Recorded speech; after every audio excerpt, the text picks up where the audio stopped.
우리 시부모님 두 분은 아주 금술이 좋으신 것인지 무엇인지 자식들을 셋 낳고 키우셨습니다. 그리고 무슨 일이든 아들로만 셋을 키우셨습니다. 주변에서는 떡두꺼비 같은 아들들을 셋이나 낳으셨다고 하여 너무 부러워했다고 합니다. 시부모님의 고향이 목포가 있어서 당연히 아들 셋도 목포에서 고등학교까지 졸업하고 대학에 서울로 가며 떨어져 살게 되었다고 합니다.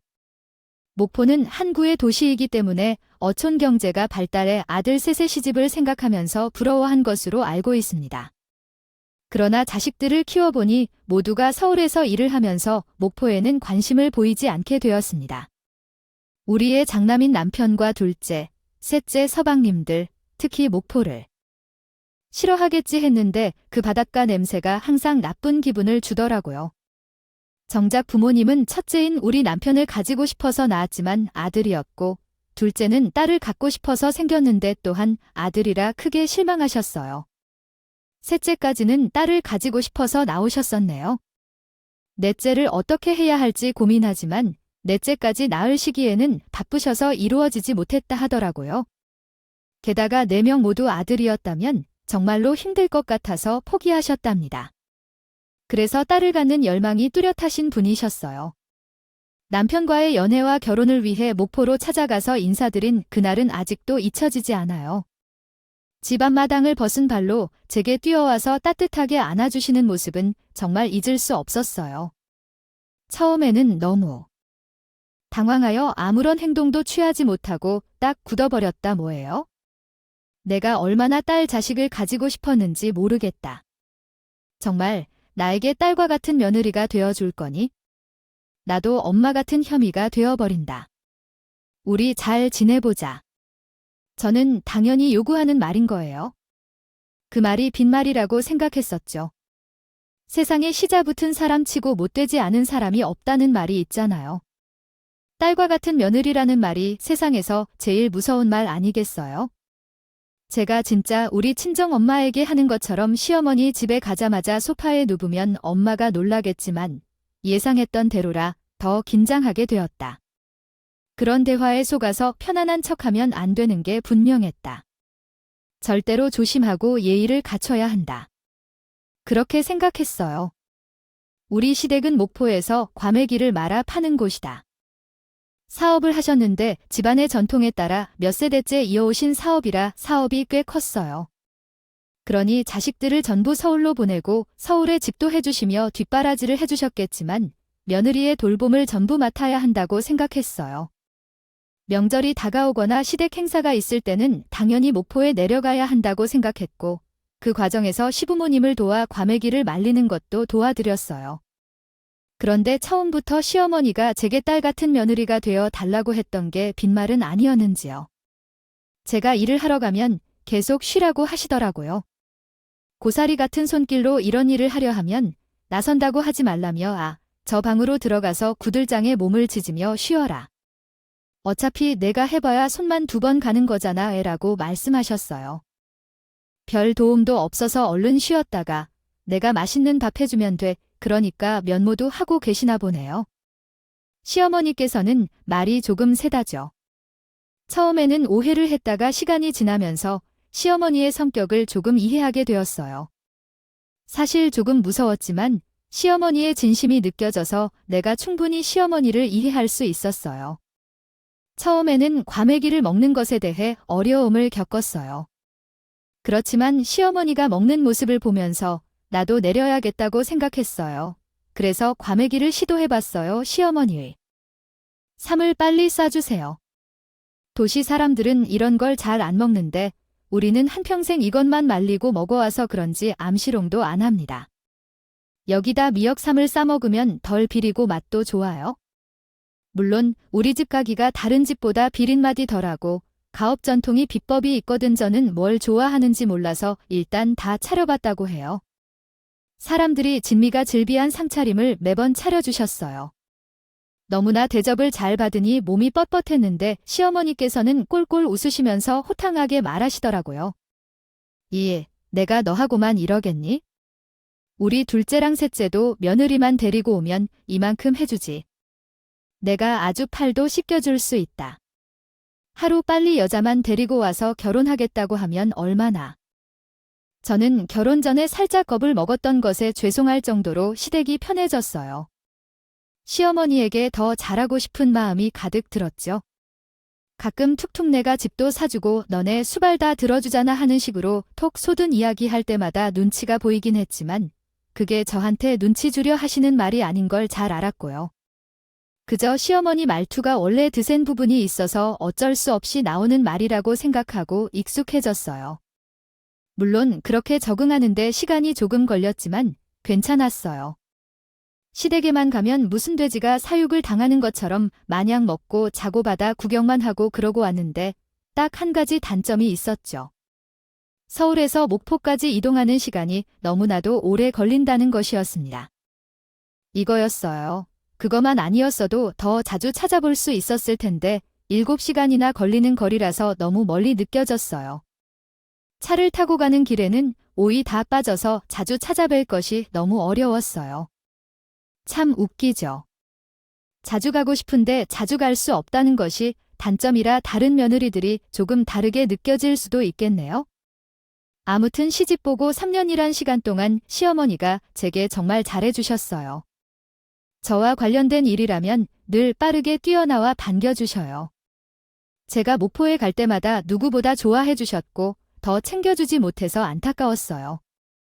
저를 안달이 난 사람처럼 대우해주셨으니 저도 온 마음 다해 효도를 하려고 노력했어요. 예전에는 이런 일도 있었어요. 저가 시댁 부모님께 드리려고 보양약을 챙겨간 적이 있었거든요. 서울 물가도 비싼데 뭐. 일이 좋은 것을 했어? 아이씨, 우리 아들이 돈으로 산 거야. 월급으로 아껴서 너희 갈비라고 한 끼 더 샀지? 나도 일하고 있어요. 제 돈으로 샀어요. 아들이 돈 쓸까봐 걱정하시는 거예요. 에이, 그 말이 그런 거지? 아들도 네 돈이 어디에 있을 것 같냐마는. 아이야, 아무튼 앞으로는 이런 거 하지 말아요. 내가 이런 건지 약을 먹는 것도 깜빡깜빡해. 이러다가 동기 앉지 않아 다 버리게 될까 봐. 그게 돈이 아까워. 우리에게 이런 거 안 사줘도 좋아? 많이 먹어도 그래도 체력 마다보약 한 스푼씩 먹으면 좋잖아요. 어머니가 오래오래 건강하셔야 우리도 행복하게 살거든요. 아, 둘린이라고 말도 잘한다. 아무튼 앞으로 이런 거 하지 말고 방에 가봐요. 내가 바닥에서 자는 거 허리가 아파서 침대에서 자도록 해.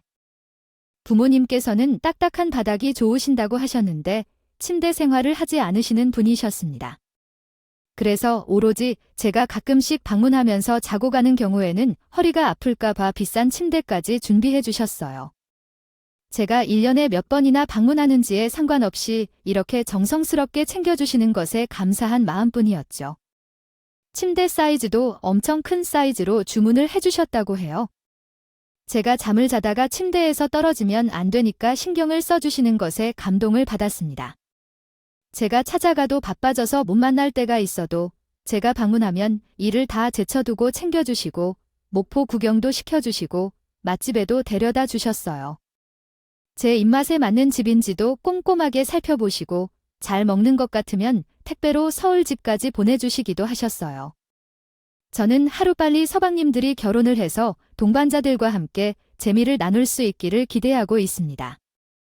느끼고 싶다고 생각했었어요.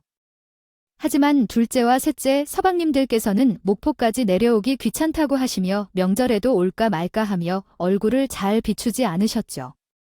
사실 우리 남편도 결혼 전에는 귀찮다고 잘 안 갔었는데 제가 시부모님을 만나는 걸 워낙 즐겨해서 1년에 못해도 3, 4번 이상은 가려고 노력하더라고요. 남편의 마음도 이해가 가지 않는 것은 아니었어요. 회사 업무도 바쁜데 쉬는 날에 목포까지 가는 것이 쉽지 않으니까요. 게다가 연휴에 걸리면 내려가는 길이 막혀서 운전하는 것이 힘들었거든요. 어쨌든 한 해 동안 제가 시부모님과 정을 나누고 돈독해졌는데 겹경사가 일어나게 되었어요. 둘째와 셋째 서방님들께서 결혼을 결정하겠다고 통보했고 상견례까지 모두 마치게 되었어요. 되었거든요. 상견례를 하는 날 우리 시어머니가 서울에 올라와서는 저희 집에서 며칠 지내셨는데 저를 붙잡고 눈물까지 흘리셨다. 그래서 드디어 아들들이 모두 장가를 가서 나도 딸이 2명이나 더 생기게 됐다. 더도 말고 덜도 말고 딱 첫째 며느리만 너와 같았으면 좋겠다고 했다. 내가 말을 조심해야겠다고 생각되긴 하지만 그래도 집 해주니까 나한테 살갑게 굴겠지? 아, 제가 뭐 어떡하겠어요. 어머님께서 나한테 너무나도 잘해주시니까 저도 보답하고 싶은 마음이 들었었던 거예요. 그래도 내가 무심코 툭툭 던지고 상처를 준 부분도 있는 것 같은데 어쨌든 이제 다들 장가를 가서 완벽한 가정이 돼야겠구나. 앞으로 우리는 화목하게 지내겠다고 생각해요. 동서들을 지내보면서 너무 괴롭히지 말고 손을 사람으로서 정확하게 하도록 약속하자고 알겠지요. 아이를 걱정하지 마세요. 젓가위에서 중심을 잘 잡겠습니다. 어머님께서 걱정하시는 일 없도록 둘째와 셋째 서방님과 결혼하신 분들이 우리 시어머니의 마음을 잘 알아주었으면 하는 마음이 굴뚝같이 들었습니다. 아무튼 서방님들 모두 결혼식을 올려주시고 신혼집에서 시어머니가 주신 대로 대출 없이 생활하게 되었어요. 결혼 후 첫 명절이 되어서 남편과 일찍 아침에 목포로 향했는데 우리 시어머니가 부러지게 상을 차려주셨다고 해요. 어머님, 아침부터 고생 많으셨겠어요. 저가 내려오면 바로 가세요 하시느라 서둘러 준비를 해주셨죠. 애들이 언제 내려오겠다고요? 일찍부터 도착하여 기다릴까 봐 조금 서둘렀다. 그들은 바쁜 모양이어서 연락이 없다. 동서들은 아무도 내려오지 않았더라. 차가 막혀 있어서 시간이 조금 걸리는 것 같았다. 시어머니와 나 둘이서 지난 대화를 나누면서 열심히 동서들을 기다렸지만 점심시간이 지나도 도착하지 않았다. 걱정이 되기 시작했고 시어머니도 문 쪽만을 쳐다보시고 시계를 보시며 목이 말라 기다리셨다. 그래서 나는 전화를 걸어봤는데 동서야 어디야? 점심시간이 이미 지났는데 음식이 다 식었으니 곧 다시 요리해야 할 것 같아. 언제쯤 도착할 것 같아? 맞춰서 준비해 둘 테니까. 아, 지금 가고 있어요. 가서 식사를 먼저 하셔도 돼요? 그러자 바쁘다며 전화를 뚝 끊지 말라고 하지 않았겠죠. 뚜뚜뚜. 거리를 휴대폰을 보면서 조금 황당했어요. 보통 그런 전화를 하면 몇 시쯤 도착할 것 같다고 정확히 말을 해주는 게 이해가 되시잖아요. 일단 배가 고프니까 시부모님과 남편과 먼저 밥을 먹고 치우고 기다리고 있었어요. 해가 질 때까지 감각이 없다고 하더니 저녁 7시가 다 되어서 도착을 하고 피곤한 얼굴을 하고 시큰둥하게 인사를 했어요. 제가 그냥 넘어가서는 안 된다는 생각이 들어서 동서들어 잡고 이야기를 했죠. 아, 결혼 후 처음 맞이하는 명절인데 당연히 아침 일찍 출발을 했어야지. 아무리 그래도 목포까지 걸리는 시간이 있고 연휴라 차도 막힐 것 같은데 시간을 보니까 점심때쯤 출발한 것 같아. 그러면 점심 먹고 온다고 말이라도 해주는 거 아니에요? 아, 쉬는 날이라서 여유 좀 부렸더니 시간이 금방 가더라고요. 출근하는 것도 아닌데 새벽부터 일어나서 준비해서 오기 힘들죠. 맞아요. 그냥 늦게 일어나서 조금 자고 나갔더니 이미 이럴 시간이었답니다. 아, 여기는 너무 먼 것 같아요. 퉁명스럽게 대답하는데 저도 조금 당황스럽더라고요. 제가 모르게 살짝 인상을 쓰면서 말을 하게 됐죠. 그래도 1년에 자주 없는 행사인데 어쩌다 비는 날인 거니까 늦게 자고 싶고 쉬고 싶은 건 모든 직장인들이 가지고 있는 마음 아니에요? 서로 이해하고 도와야죠. 형제나 자매들끼리 서로 이해하고 돕고 살아야죠. 형님은 일찍 오셔서 억울해하시는 것이다. 여기서 쉬면 될 텐데.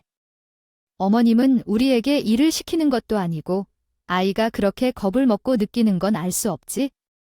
첫째 선후배이니까 할 수도 있잖아요. 아니, 우리와 똑같을 순 없잖아요. 맞아요. 신혼집을 사주신 걸로 엄청난 부담을 받으시는데 돈이 많은 사람이 집회를 오시는 거지. 아이, 뭘 그런 식으로 하나하나 따져가면서. 어쨌든 여기까지 오느라 힘들었어요.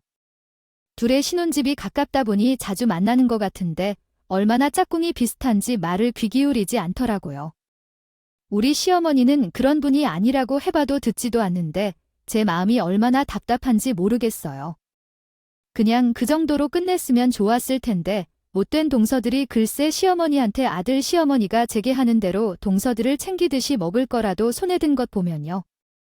쥐고 고개를 끄덕이며 인사를 해주세요. 뒤로 물러나면서 말씀드리겠습니다. 어머님, 이런 음식은 시골 사람들이 먹는 음식이 아니에요. 제가 태어나서 이런 걸 처음 봤어요. 생긴 것도 이상하고 냄새도 이상해요. 이 뭐라고요? 우리 집 과메기는 보약이라고요. 보약이라고 말하는 사람들이 줄을 서서 먹는 과메기인가요? 이거 팔고 너희 집도 도와줄 수 있게 해줬다는 건데 시골 사람들이 뭐라고 하셨나요? 이 음식을 무시하기는 몰라도 한평생 열심히 말린 과메기에 대해 비하하는 건 싫어요. 제가 투정하지 않고 말을 걸기로 했어요. 분위기가 너무 과열되는 것 같아서 시어머니를 말리고 동선을 서로 확인하며 말씀드릴게요. 이 문제를 해결하려는 마음이 있으셨던 걸 알고 있어요. 그냥 이해해 주세요. 감사합니다만 하고 그만뒀습니다. 꼭 거기서 싫은 소리 한마디 덧붙이지 않아도 돼요. 형님. 형님, 혹시 시골에서 태어나셨어요? 어머님 마음도 정말 착하시네요. 솔직히 시내에서 구경만 해도 좋은데 서울에는 더 볼거리가 많죠. 아니, 굳이 목포 가서 이 동네를 구경해야 하는 이유가 있을까요? 딸 같은 며느리는 세상 어디에 있겠어요? 그런 관심은 너무 부담스럽고 싫어요. 저도 둘째 형님 말에 동감해요. 그냥 저는 다른 며느리처럼 하고 싶어요. 우리 시어머니는 눈 감아도 딱 알겠어요. 동서들이 살아있는 며느리가 아니라는 것을 말이죠. 그러니까 시어머니는 눈에도 하나하나 안 드는 모습만 보이고 오죽하면 제게는 잘 내지 않던 생색을 동서들에게 엄청나게 내쉬는 거거든요. 제가 봐도 새다 싶을 정도로 그렇죠. 우리 시댁. 조상으로부터 상속받은 사업이 과메기입니다. 사업이라고 하였습니까? 그러나 과메기는 매우 품질이 뛰어나고 가격도 매우 비싸며 백화점이나 아울렛과 같은 곳에만 납품되어 미리 예약을 해야만 구매할 수 있었습니다. 사업이 큰 규모로 성장하고 있어 시부모님의 재산이 상당히 많다고 합니다. 당연히 자식들을 위해 돈이 필요하다면 빌려주시고 지원해주시며 용돈도 후하게 주셨다고 합니다. 그러나 이를 이용해 동서들이 지나치게 사치를 부리셨습니다. 지난달에 빌려준 300만 원과 이번에 받은 용돈 70만 원뿐이지만 시골에서는 이러한 지출을 보면서 앞으로 파격적인 지원을 받을 수 없을 것이라고 생각하십니다. 시부모님의 지원 금액은 꽤나 상당하다는 것을 빼놓지 않고 이야기했습니다. 컸기에 동서들 무작정 싫은 티만 낼 수 없었죠. 뒤에서는 돈 가지고 생색낸다고 궁시렁궁시렁 거려도 돈 안 줄까봐 무서워서 앞에서는 웃으면서 살랑살랑 거리는 척 하더라고요. 그래도 일거리 떠 맡길까 싶어서 은근히 거리를 두면서 여우처럼 구는데 따라라고 시켜도 못하겠더라고요. 서방님들이 전부 결혼을 하고 명절을 딱 2번 보냈는데 사실 그 2번 전부 제 속이 아주 시커멓게 탄 것처럼 느껴지게 별로 좋지는 않았어요. 이번에는 차례상을 다 같이 준비했으면 마음이 있으니 미리 일찍 준비해서 내려오도록 해야 차가 막히기 전에 부지런하게 일을 할 수 있죠. 어머님 연휴 때문에 전날 일이 많아서 야근을 해야 하는데 새벽같이 출근하려고 하면 저희 부부 잠도 못 자고 운전해야 해요. 매일. 그런데 그것도 아니고 1년에 2번 있는 명절이라 아이를 조금 자게 하려면 내려와서 어디를 가야 할지 고민이 돼 등. 아니면 기차나 버스를 타고 갈까 그리고 오던 길을 다시 가려면 전날 일을 빼고 가야 할 것 같아요. 아, 몰라요. 아무튼 최대한 일찍 출발해 보려고요. 그러고 전화를 끊고 나면 시어머니가 전화해서 신세한탄을 하셨더라고요. 많은 건 바라는 게 아니었어요. 아이를 너무 적게 말고 너무 많이도 하고 싶지 않았는데 너 같은 며느리를 얻고 싶었단 말이야. 어쩜 그런 생각만 하는 거니?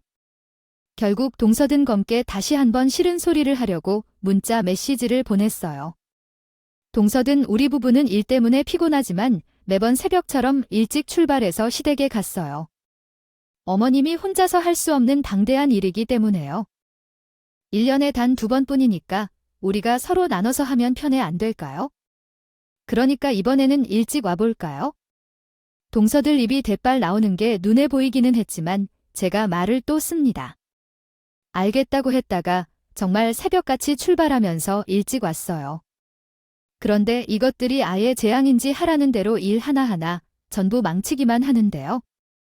전을 부치라고 했더니 간 하나도 없고 반죽에 물을 얼마나 넣었는지 온갖 모양이 이상하게 바뀌고 있어요. 시어머니께서 만두를 만들자 만두들을 속여서 피며 전부 준비를 해놨는데 눈에 띄게 고의적으로 모양을 망쳐서 다 터트려 버리고 있어요. 일부러 구부러진 만두처럼 만들어 놓고 서로 웃으며 놀고 있지만 내 속은 부글부글했어요. 시어머니 속은요. 어째서 그런 일이 벌어졌을까요? 결국 어머니의 입에서 호통이 났습니다. 지금 내 앞에서 시위를 하라는 게 뭐예요? 아, 이따가 그것을 만들어 놓고 다 망칠 거면 다음부터는 아예 오지도 마 어머님. 저희는 손재주가 없어서 모양이 이렇게 됐는데 왜 화를 내세요? 저희도 노력했어요. 그래도 계속 야질질하고 있어 제가 한번 나서서 저희들에게 본보기를 보여주어야겠다고 마음먹었어요. 그렇게 또 일상으로 돌아가고 저 혼자 열심히 시부모님을 챙기며 시간을 보내다가 다음 명절이 되었어요. 전날 친정에 일이 있어서 미리 사정을 말씀드리고 친정에 아침 일찍 나가서 목포로 내려가게 되었죠. 평소보다 훨씬 늦게 도착해서 동서들이 이미 일을 하고 있을 것이라 생각했어요. 하필이면 차가 막히는 시간에 딱 걸려서 7시간이 걸쳐 겨우겨우 목포에 도착하여 시댁에 갔습니다. 아이 글쎄, 시어머니는 혼자서 덜렁전을 부치고 계시더라고요. 어머님, 왜 혼자 계세요? 아버님은 어디 가시고, 그나저나 동생들은 어디 있어요? 부엌에 있어요. 너희 시비는 속 시끄럽다고 막걸리를 드시러 갔다. 첫째야, 둘째랑 셋째네는 안 오겠다고 하더라. 내가 지난번에 이따 귀로 할 거면 오지 말랬다고 진짜로 안 온다고 말했어. 그들끼리 제주도 놀러 갔다고 하는데 호재 말하니까 안 오는 것인데 이제 와서 말을 바꾸는 거냐고 나에게 그러더라. 내가 진짜 기가 막혀서 원 그 말에 제가 깜짝 놀라서 동생들에게 전화를 걸었더니 첫째 동생은 아예 받지도 않고 둘째 동생은 한참 뒤에서야 전화를 받더라고요. 동서 나 지금 못 보였는데 동네는 아무도 없네? 어디야, 왜 하니? 어머님이 혼자 계신데 와서 일을 해야지. 그랬더니 둘째, 서가 저한테 빈정거림을 섞어서 대꾸하더라고요. 형님, 우리들은 제주도에 놀러 왔어요. 어머님이 저번에 그런 식으로 할 거면 오지 말라고 하셨잖아요. 우리라고 뭐 만들어 예쁘게 안 빚고 싶었겠어요 하려는데 잘 안 돼서 못한 거지? 아이 아무튼 예쁘게 만들 수 있는 두 분이 사세요. 우리 놀러와 김에 푹 쉬다 갈게요. 전화하지 마세요. 그러니까 그러더니 전화를 뚝 끊어버린 게 아니겠어요. 제가 뭐라고 말할 틈도 없이 그래버리는데 얼마나 당황스럽던지. 제가 눈에 동공확장이 된 상태로 남편을 쳐다보니까 남편도 열받았는지 서방님들께 전화를 걸어서 화를 내고 있더라고요. 얘야, 이 자식들아. 너희들은 생각이 없나? 1년에 2번 있는 명절인데 그럴 때 얼굴을 찌푸리며 일하기 싫어 제주도에 놀러가는 건 어때 보다. 자식이라고 뭐라 하는 거야? 바다가 보이는 숙소가 어쩌고 하면서 그 말이라고 하냐? 진짜 제주도에 갔다는 걸로야. 막말로 엄마가 우리에게 했던 것은 얼마나 될까? 정신 못 차리고 그러고 있어? 뭐라고 전화기 꺼둘 거니까 전화하지 말라고 야, 애 남편이 끊긴 전화기를 향해 욕설을 퍼부으면서 자식이어야 할 도리로 해야 할 일과 하지 말아야 할 일 정도는 구별을 해야 하는 게 아니냐고 분통을 터뜨리더니 님이 남편에게 제주도 여행 사진을 보내왔다는 거래. 리조트가 좋다면서 잘 놀다가 돌아올 거래. 남편은 진짜 얼굴까지 찌푸려서는 화를 내더라고. 진짜 첫째 서방님 내 둘째. 서방님이 제주도로 여행을 떠나셨습니다. 기가 차서 시어머니를 만나러 가는데 시어머님도 그 불같은 성격 때문에 이번 일이 너무 심하다 생각한 모양이었는지 얼굴이 울그락불그락했습니다. 그래서 저는 시어머니를 어떻게 대해야 할지 고민에 빠졌는데 그때 시어머니께서 제 이름을 부르셨어요. 그러더니 아주 충격적인 얘기를 하셨습니다. 첫째야, 지금 당장 제주도로 가는 비행기를 예약해. 내가 이렇게 분통이 터지는 것도 처음이니 돈 걱정하지 말고 가장 빨리 떠날 수 있는 비행기로 표를 예약해. 전현들 가만히 두고 보다간 머리부터 발끝까지 굴레를 씌워버릴 테니까 전현들의 족치러 제주도 가자. 나는 정말 시암이 무서움을 느꼈었다. 제대로 주르르 보였으니 해야겠다고 해서 막걸리를 마시러 나갔다가 시아버지에게 전화했어. 당장 제주도로 떠날 거라고 해서 집에 얼른 들어오라고 했더라고. 시아버지가 올 동안 시어머니는 짐도 바리바리 싸고 여행 준비를 마치고 나서 비행기 티켓을 예약했냐고 물었어. 그래서 웬 제주도 여행인지 의아해서 바로 비행기 티켓을 예매했지. 어머님 숙소는 어디서 잡을까요? 그럼 좋은 호텔들도 많고 밥을 먹을 수 있는 펜션도 많대. 막상 숙소를 예약하려고 했더니 내가 본대로 보려고 가는 건데 숙소를 잡을 필요 없잖아라고 하시더라고. 우리가 지금 놀러가니 그런 걸 족하러 가는 거라 숙소를 잡을 필요 없어. 내가 다 생각해뒀으니까 그냥 따라와라고 하시더라고. 나는 노숙이 아니야. 따라와. 하시려는 건가 갑자기 두려운 마음이 스물스물 올라왔지만 시어머니가 이미 짐까지 다 싸들고 남편에게 공항으로 가자고 하는 바람에 전 진짜 영문도 모르고 쫓아갔어요. 시어머니의 행동력에 혀를 내두르기도 바쁜 와중에 시아버지는 막걸리에 얼큰하게 취하신 채로 다 같이 제주도로 떠나게 되었어요. 비행기를 타고 가는 내내 시어머니는 그 연병한 년들 아주 그냥 혼주를 내주겠다고 중얼중얼 걸리셨죠. 제주도에 도착해서 헬로 제주라고 써져 있는 조형물을 보는데 진짜 제주도에 온 게 맞나 하는 생각에 실감이 나지 않았어요.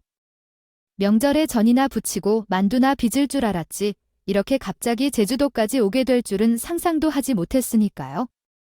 전 일단 당장 어디서 자려고 시어머니가 숙소 예약을 하지 말라고 한 것인지 걱정이 되어서 눈치를 살살 살피고 있었는데 시어머니가 그러시더라고 해서 첫째야, 걔들이 묵고 있는 그 바다 보이는 숙소가 어디라고.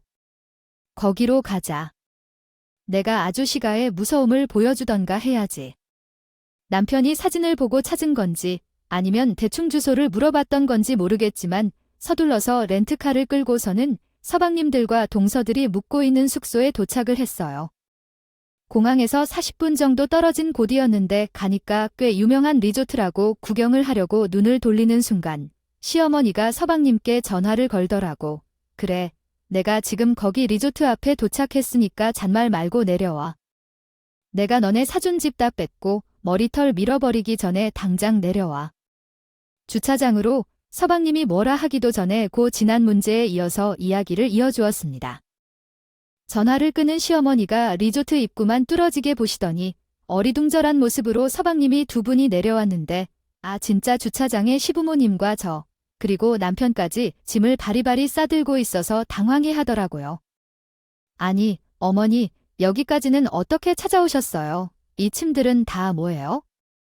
제주도에서 휴가 보내려고요. 숙소는 잡아두어서. 너네가 빌린 방이 있는데 숙소는 왜 잡지? 안내해라. 군소리 하지 말고 짐 무거우니까. 너 내가 다 들어. 서방님이 어쩔 줄 몰라 하는 사이에 시어머니가 앞장서서 오냐고 소리를 치며 걸어가니까 방법이 있어요? 달리 방법이 없죠? 짐 전부 질질 끌고 서방님들은 본인들이 묵고 있는 호텔 안내해야 했어요. 님들이 무표정으로 파키가하며 안내해 주었습니다. 죽어서 짐을 바리바리 싸들고 숙소에 올라갔다. 동생들은 모두 경악한 표정으로 입을 벌리더니 아버지께서 여길 왜 왔소? 형님. 우리 부모님까지 오셨어요. 라고 말씀하셨다. 아버지의 얼굴이 벌떡일 때 동생들이 당황했고 시어머니가 콧방귀를 뀌면서 동생들에게 너희만 놀 줄 아니 나도 놀 줄 안다. 비행기를 타고 와서 피곤하니까 여기서 한숨 자고 일어나서 곧장 밥 먹을 수 있도록 준비해 놓으렴. 너희도 휴가라니까 나도 놀러 가려 한다. 2번 말하지 않겠다. 알아서 하라고 말했다. 그러자 아버지는 당연한 듯이 침대방에 들어가 눕기 시작했다. 그 뒤에 둘째, 동생이 따라와 시어머니에게 어머님, 거기, 저희 부부가 묵기로 한 방이에요. 아, 여기 숙소에 방이 2개밖에 없어서 다른 숙소를 예약해야 할 것 같은데요. 뭐라고, 너랑 같이 휴가를 보내려고 왔는데? 아, 지금 나한테 다른 데 가서 자라고 하는 거야? 축객형이라도 내리는 게냐? 너, 내가 무슨 돈으로 이쪽으로 왔는데? 지난달에 나한테 받아간 용돈으로 다시 오는 거 아니냐? 어머, 그래도 저희 부부가 쓰는 방인데요. 아니면 어디를 빌려올까요? 이런 것들이 아주 낯뜨거워 보이지 않아? 나한테 보이는 것은 바닥에서 자는 거야? 나랑 첫째 마늘이 바닥에서 자게 할 수 없어. 우리 집에는 떡하니 침대를 들어놓은 거 봤어? 너희들은 지금 이렇게 멀뚱히 서 있을 때가 아닌데. 저녁에는 제주도에서 유명한 회의 매운탕이 먹고 싶으니까 당장 가서 준비해놓고 두시겠다니까. 잠이 깨면 바로 아침 식사를 할 시간이 있습니다. 동생들은 어찌할 줄 모르고 서로 이야기를 나누려고 방을 나오기로 했습니다. 시어머니는 얼굴을 싹 가다듬고 나에게 말씀하셨습니다.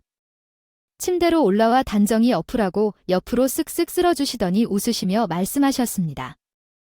꽤나 당황해서 너희들이 정말 누구를 전부 알고 혼잣말하고 너도 일어나 이곳까지 왔으니 고생했군. 눕고 한숨 자자. 너희들을 편안하게 둬두면 안 돼. 나도 살짝 옆으로 옮겨서 더 두었더니 아이쿠, 잠이 찾아오더라고요. 나는 잠에 빠져있을 즈음에 시어머니는 매우 기쁜 듯 미소를 감추며 잠을 들지 못하셨습니다. 나는 깊게 한숨을 쉬고 있었습니다. 일어나 보니 동서남북이 준비한 것인지 진짜 횟감부터 매운탕까지 사놓고 바로 먹을 수 있게 모두 준비되어 있더라고요. 건너편 집들끼리 말이 맞는지 시어머니께서 회 한 점 집어 드시자고 입을 열어주셨어요. 여기 리조트에 여쭤보니 남는 방이 꽤 있다고 하더라고요. 다행이죠. 얼른 방을 나오시고 방에는 이렇게 많은 사람이 자겠어요? 아버님도 불편하실 거고 아주버님이 불편하실 텐데 너네한테도 손해볼 것 없으면서 왜 우리랑 베드라고 난리가 난 거야? 남는 방에 우리 남자들이 자고 여자들끼리 여기서 자면 안 되겠습니까? 나랑 큰아이는 침대에서 자고 너희는 여기 바닥에 이불 깔고 자세요. 어머니랑 형님처럼 바닥에서 자도 허리가 아파서 그냥 방 하나 더 사용하실래요? 서로 더 편하게 지낼 수 있을 텐데요. 돈을 쓰느라 씁쓸한 기분이 들 줄 알아. 이들은 돈을 벌면 마음대로 써서 살지. 내가 너희들에게 어떻게 돈을 쓰는지 간섭해야만 하는 거였나? 시어머니가 계속해서 소리를 지르며 이야기를 하니까 결국 동서들은 포기할 수밖에 없었다. 시어머니는 받아간 생활비의 용돈을 돈으로 생색내니까 동서들은 말도 못했고 시어머니가 정한 대로만 할 수밖에 없었다. 그래서 눈치 살짝 봐가며 무슨 일이 있으면 티 안 나게 처리했어야 했는데 그렇게 하지 않아서 상황이 심해졌지. 이제는 시어머니가 제멋대로 한다는 것이 확실해졌고 귀가 막히는 상황들이 벌어졌어. 침대에서 코를 골아도 아침 7시가 되면 시어머니가 벌떡 일어나서는 한참 잠에 빠져있는 동서들이 서방님들이 막 깨우는 것이었어요. 다들 비몽사몽해서 무슨 일이라도 났나 싶어 눈을 뗐더니 시어머니가 딱 그러더라고요. 휴가까지 왔으면 관광을 해야지. 해가 다 떴는데 왜 차차 빠져 자고 있어? 들 시간 아깝게 당장 준비해라. 나가서 구경이라도 하고 와야지. 운전은 너네가 해야 하니까 서둘러서 준비하도록 해. 그러더니 주상절리를 시작해서 해안도로에 있는 풍력 발전기가 있는 곳까지 제가 모르는 관광 유적지는 전부 다 돌아다녔다고 하시더라고요. 역사 유적지의 오름에 평소에 운동을 하지도 않는 동서들 체력이 밑바닥이 나서 헥헥거릴 정도로 걸어 다녔어요. 늘 부지런한 삶을 살았던 시어머니와는 체력부터 엄청난 차이가 났던 거죠. 거리들도 가깝습니다. 곳이 아니라 끝에서 끝으로 이동했어요. 차를 운전하던 서방님들은 내내 피곤해서 죽을 것처럼 보였어요. 더 웃긴 건 차에 자리가 없다며 제게와 남편에게 말했지만 시아버지는 숙소에 머물라 하면서 서방님은 부부 중에서만 다니셨답니다. 시어머니는 중간중간 상황을 알려주려고 문자를 보내주셨어요. 얼마나 웃길 수 있겠어요. 동서들 얼굴은 다 썩어 있고 서방님들은 모두 피곤한 표정을 지으며 졸음을 참고 있었어요. 정말 통쾌했습니다. 게다가 바깥에서만 해도 우리랑 다닐 때는 무조건 시어머니가 계산을 하셨거든요. 돈이 남으면 사용하지 말라고 하셨어요. 시어머니의 버릇 같은 말씀입니다. 너희가 돈이 있어도 돈은 아끼도록 해야 늙어도 곱게 늙을 수 있어. 이런 식으로 우리들은요. 너희들이 가진 것보다 훨씬 더 많으니까 돈 걱정하지 마라. 우리 만날 때 우리가 다 낼 테니까 너희들은 한 푼 두 푼 느껴서 모을 생각이나 해라. 우리 시어머니는 항상 좋은 산내 진미를 찾아 드시는 분이라서 입맛도 까다로우시고 그래서 고급 중에 고급이라서 저희가 계산을 하면 값이 좀 비싸니까 항상 부담 갖지 말라고 시어머니가 직접 계산을 하신다. 하지만 여기는 제주도가 아니에요. 맛이 입힌다는 것을 떠나서 물가 자체가 비쌉니다. 관광객들이 자주 가는 맛집들은 터무니없는 값을 받아요. 시어머니는 비싼 음식점만 미리 검색을 해 계신 건지 5명이 먹으면 30만 원씩 거뜬하게 나오는 집들로 가서 식사를 하셨다고 해요. 동서들 있고 서방님들 있고 전부 시어머니 지갑에서 돈이 나오게 했어요. 우리 시어머니가 다 먹고 그러셨다고 하더라고요. 이번 휴가에는 너희들이 제대로 필요한 것을 챙겨보려고 내지도 안 가져왔다. 잘 먹었다면서 말이에요. 점심은 누가 계산할 거냐? 둘째가 아니라 셋째가 내일 거면 저녁은 셋째가 내도록 해라. 아니면 너희끼리 알아서 조율해. 난 먼저 차이가 있다고 느꼈다. 다 드시고 돈 한 푼도 안 줬다고 하더라고요. 아, 거기도 전비를 걷어서 여행을 했을 거니까? 아니에요. 그 경비를 전부 시어머니가 밥값으로 써버린 거죠. 그것도 일부러. 다들 돈 걱정에 사색이 들고 있는데 우리 시어머니가 쓸데없는 충동을 부렸어요. 빨리 움직여야 할 거 아니야?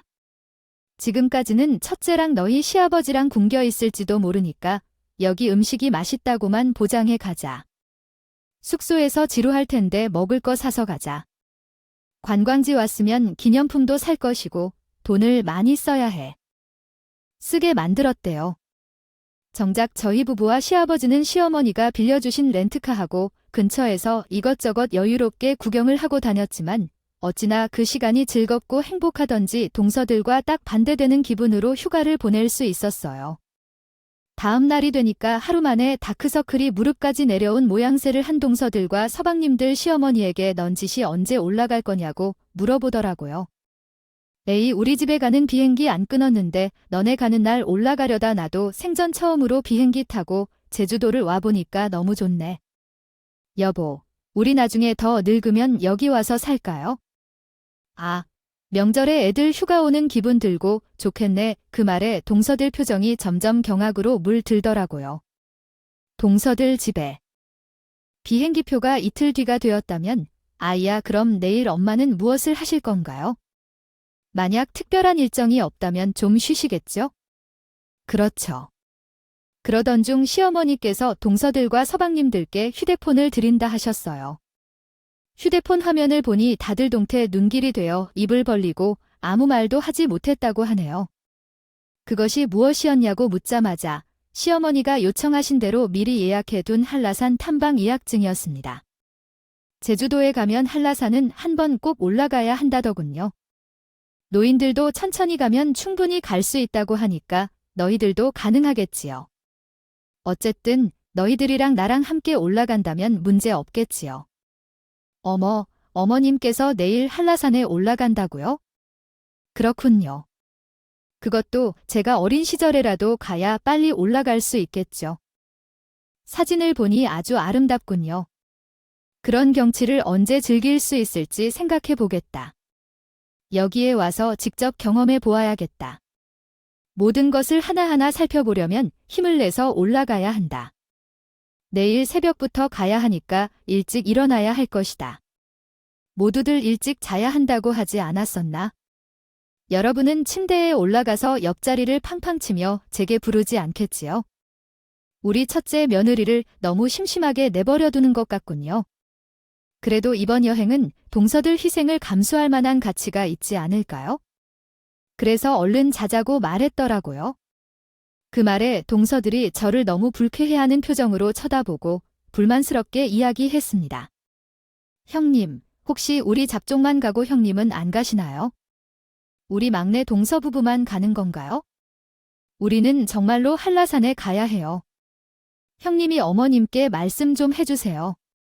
우리는 방문을 왔다고 했는데 등산복조차 없고 운동화도 없습니다. 구두만 가득 들고 왔는데 어떻게 가야 하나요? 아니요, 동생들, 왜 그렇게 나한테 그러지? 엄마께서 가지 말라고 하셨어요. 내 무릎이 아파서 이유예요. 괜히 짐덩어리만 된다고 해서 속상했죠. 뭐야, 어머님이 꼭 동생들이 같이 한라산을 탐방하고 싶다고 하셔서 잘 부축해서 다녀와야 했어요. 알겠어요. 저희도 발목과 무릎이 아프고 바닥에서 잤더니 허리도 아파요. 한라산을 어떻게 오를 건데 체력도 없는데? 벌써부터 어린 친구들이 징징거리고 운동을 안 하니까 체력이 그렇게 안 된 모습이야? 내일은 가서 체력 증진해야 한다고 생각해야 해요. 마음 먹으면 할 수 있다고 생각해야 해요. 정말 새벽 시부터 모두를 깨워서 준비시킨 후 한라산으로 떠나셨어요. 그날 저녁, 동생들이 눈물을 흘린 건지 떼꼬치가 올라오는 얼굴로 온몸이 쑤셨나 봐요. 등산용품 하나 없이 낮은 급구를 신고 올라갔더니 두들기면서 들어오더라고요. 그러던 중 신발이 망가져서 우는 소리를 내더라고요. 그 말에 우리 시어머니가 웃으면서 말씀하셨어요. 얘들아, 너희랑 이렇게 놀러 오니까 너무 좋다. 우리 내년 명절에는 제사고 나버리고 다쳐버리고 이렇게 매번 전국 여행을 다니자. 아니면 해외여행도 좋고. 어차피 돈 이들이 낼 거고 나는 가고 싶은 곳만 정하면 되지 않겠니? 그 말에 동서들이 서방님들이고 전부 다 식겁을 해서는 손사래를 치더라고요. 아니요, 어머님. 다음 명절부터 제사 잘 드릴게요. 일찍 갈게요.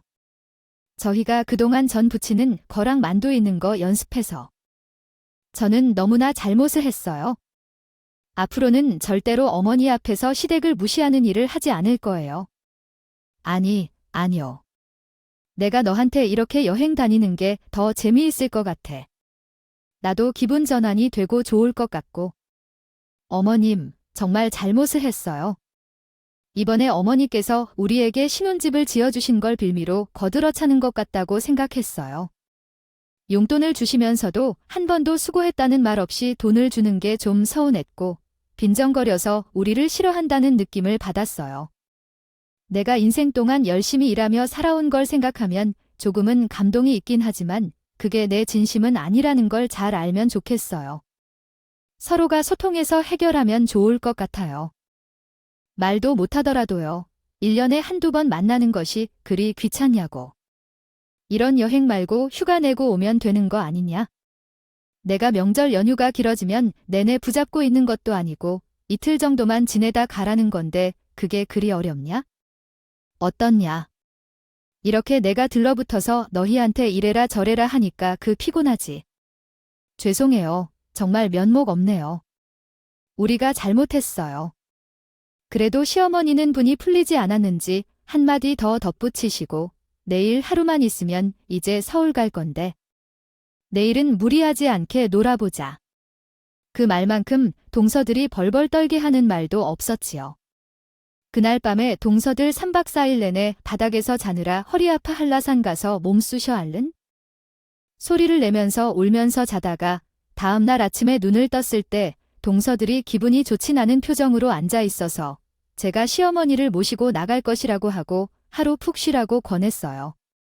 그제야 동서들이 구세주를 보는 눈빛으로 바라보며 제 손을 잡고 형님, 감사합니다. 감사합니다 했어요. 여기서 놀라운 것은 동서들이 서방님들과 몸살을 앓으면서 숙소에서 누워있을 때 시부모님은 남편과 함께 제게 비싼 간식을 사주셨고 모래 사장이 펼쳐진 바닥 카페로 데려가 비싼 커피를 사주셨고 오이장을 구경하고 기념품도 사주셨다는 것이었어요. 동서들이 고생만 하도록 하며 저에게는 완벽한 관광을 해주었다. 얼마나 즐겁던지요. 시부모님을 모시고 다시 한번 제주도에 놀러 와보고 싶네요. 저는 제주도 여행 후에 서울로 돌아와서 어려움이 있었던 경험을 공유드리고 싶습니다. 제대로 준비돼 있던 예산은 예상치 못한 불행으로 인해 소모되었고 관광을 하지 못하며 최악의 여행을 경험했습니다. 또한 시어머니에게 용돈 부탁을 하거나 생활비를 요청할 수 없어 눈치를 보며 지내야 했고 서울로 직접 돌아가지 못해 목포로 비행기 티켓을 변경하여 고생을 하였습니다. 심지어 제사도 준비해야 했고 시어머니에게 울면서 명절에는 다시 그런 사태가 벌어지지 않도록 약속하고 각서도 썼습니다. 그리고 시댁 행사가 있는 날에는 칼같이 오전에 도착하여 일손을 흔들며 도와드리고 있습니다.